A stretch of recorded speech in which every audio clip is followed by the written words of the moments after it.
بسم اللہ الرحمن الرحیم۔ السلام علیکم۔ محترم ناظرین، بنی اسرائیل میں دو بھائی تھے جن میں ایک مسلمان تھا اور دوسرا کافر، اور دونوں تھے مچھلیوں کے شکاری۔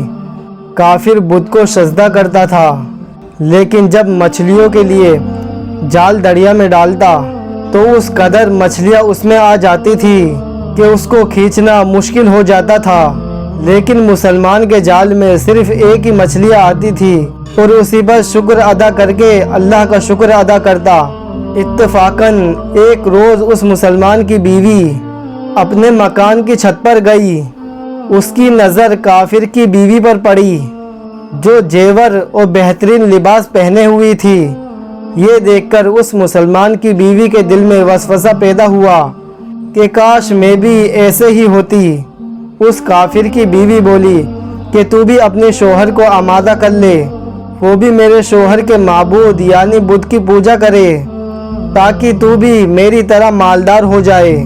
یہ سن کر اس مسلمان کی بیوی غمزدہ سی ہو گئی اور نیچے آ گئی، اور جب اس کا شوہر گھر آیا اس نے اپنی بیوی کا حال دیکھ کر دریافت کیا کہ آخر کیا بات ہے جس سے تو اس قدر غمزدہ معلوم ہوتی ہے؟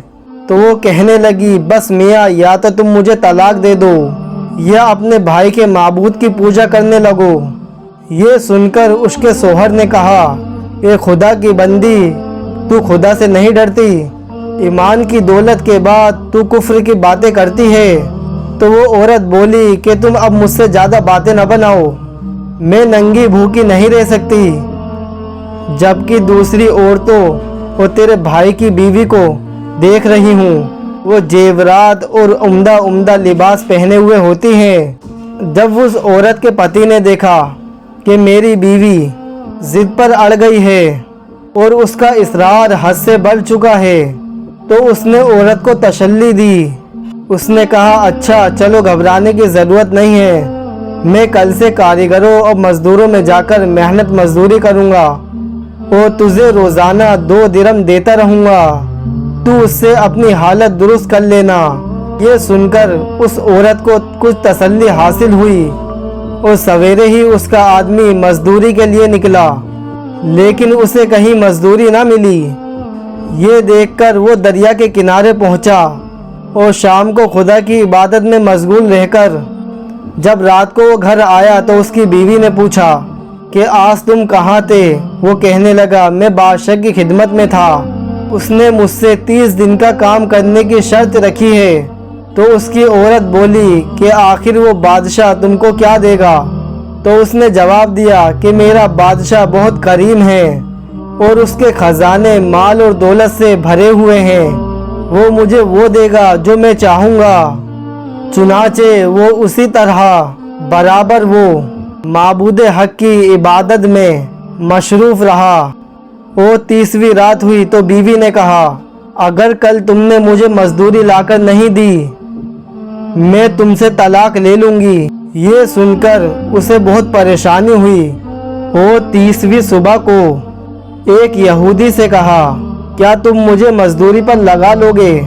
یہ سن کر یہودی کہنے لگا کہ ہاں، تمہیں مزدوری تو مل جائے گی، لیکن شرط یہ ہے میرے پاس تمہارے لیے کھانے پینے کا کوئی انتظام نہ ہوگا۔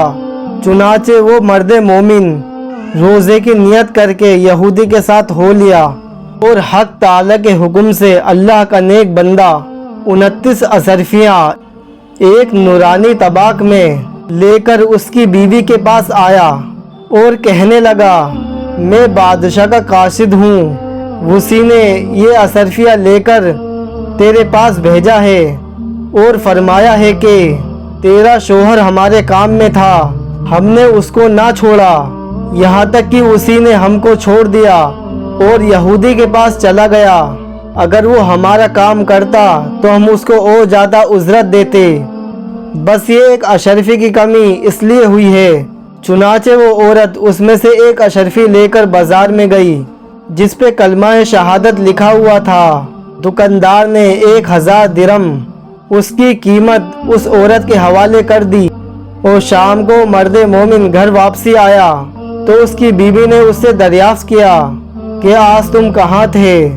تو اس نے جواب دیا کہ آج میں ایک یہودی کے کام پر گیا ہوا تھا۔ تو بیوی کہنے لگی آخر تم بادشاہ کی خدمت ترک کر کے دوسرے کی خدمت کیوں کرتے ہو؟